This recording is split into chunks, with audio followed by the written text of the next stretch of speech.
मित्रों, हम लोग हैं हमीरपुर जिले के महत्वपूर्ण स्थल बेतवा और यमुना के संगम घाट पर। ये सामने जो जलधारा हम देख रहे हैं यह बेतवा नदी है, यह बुंदेलखंड की सर्वाधिक महत्वपूर्ण नदी है। उधर यमुना नदी है।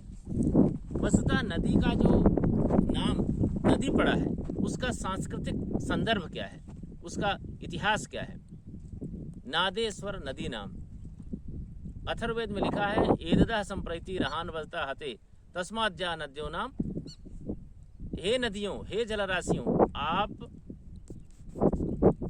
ताड़ित होने पर जब बरसात होती है, बादल तो आपस में लाइटनिंग होती है, तो उनकी जो गर्जना होती है, उसके बाद पानी बरसना शुरू होता है। तो वह जो जल है, वह जल जो धरती की जो सरितंतु हैं, धरती की जो धमनियां हैं, वो मानी गई हैं नदियां। वो उस तेजो दीप्त पुष्प को, उस बूंद को अपने अंदर वो समाहित करके आगे लेकर के चलती हैं। इससे संपूर्ण संस्कृत का जड़ जंगम का निर्माण होता है।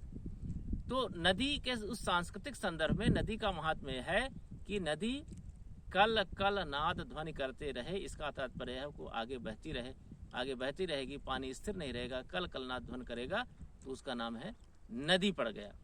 और नदी के इस का मतलब हो गया उसको गतिशील रहना चाहिए। तो गतिशीलता में उसके हम बाधक न बने, और मानव अपने कल्याण के लिए बहुत से बांध बना रहा है, बहुत से ऐसी चीजें, तो नदी के बहने में हम लोग बाधक बन रहे हैं। तो हम अपने हित के लिए इनकी गति को नहीं रोकें।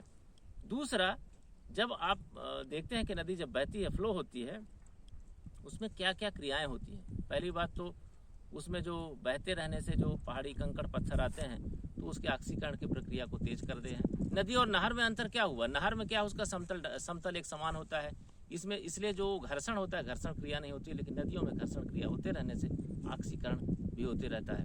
तो इस प्रकार से उसका जल एक ठहरे हुए जल की तुलना में ज्यादा गुणकारी हो जाता है। और इसीलिए कहा गया है आपो याचामि भेषजम, मतलब जल जो है वो एक प्रकार से औषधि है। हमको सदैव स्वच्छ जल का प्रयोग करना चाहिए पीने के लिए, हमारे लिए भी, जीव जंतुओं के लिए भी, क्योंकि आपो याचामि भेषजम अथर्ववेद में कहा गया है कि जल एक औषधि है, गुणकारी है। और इसमें तो कहा गया है कि आपो हिष्टामयो अवस्था नार्जुदातन, हे जल आपका अमृतमयी रस है। आप कभी सुनते पाए जाते हैं ना, अरे मैं तो गंगा के किनारे का हूँ, मैं गंगा का पानी पिया हूँ। इसका मतलब वो होता है, लोग अपने आप को बड़े गर्व से कहते हैं मैं गंगा किनारे का हूँ, गंगा का पानी पिया हूँ। लेकिन बुंदेलखंड की ये नदी, बुंदेलखंड के लोगों के अंदर सूरता वीरता जो भरती है, उसका यह इस नदी का बेतवा का योगदान है। बेतवा यानी बेत्रवती।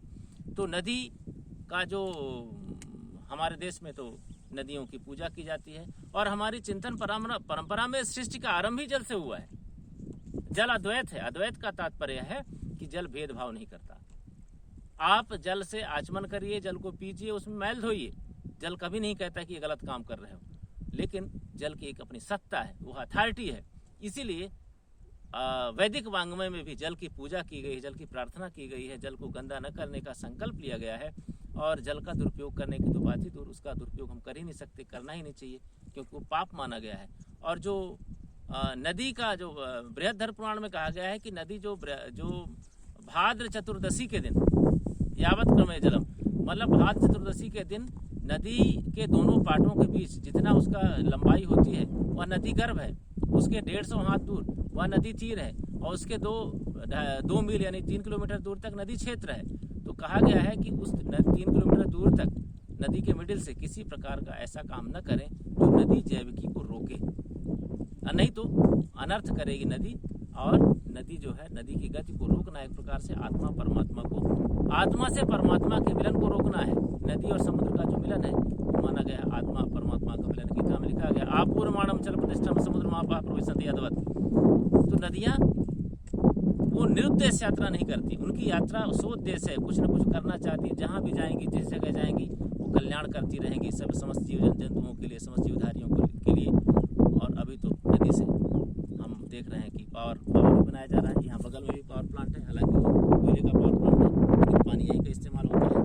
नदियाँ ऐसे ही निरंतर बहती रहें और बारंबार इस यमुना को बारंबार प्रणाम करते हैं, बेतवा को बारंबार प्रणाम करते हैं कि सबका कल्याण करती रहें और ऐसे ही निरंतर बहती रहें।